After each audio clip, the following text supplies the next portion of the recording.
来看代替的调查人员所穿的黄色的工作制服，而这个屏东潮州的菜市啊，竟然是有人咧卖，而且一领敢若卖50块，讲真侪人买。原来这批制服1万多领，是代替检验无合格甲退货，啊，这厂商是私底下搁甲转卖。代替局接到消息，赶紧来报警处理，因为过去都有民众故意穿这个代替的制服来偷走票，啊，即摆代替嘛要提出着告诉，要求厂商来赔偿。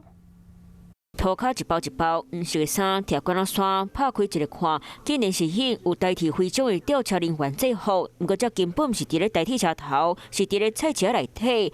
代替的制服竟然偷去市片，互乌白化批。会有那个违反商标法的问题。警察接到通报来现场了，头家竟然搁穿代替的制服，这就有民众通报，屏东潮州菜市内底有当长头白纸公开伫咧卖制服，头家搁强调一领50，卖甲真俗。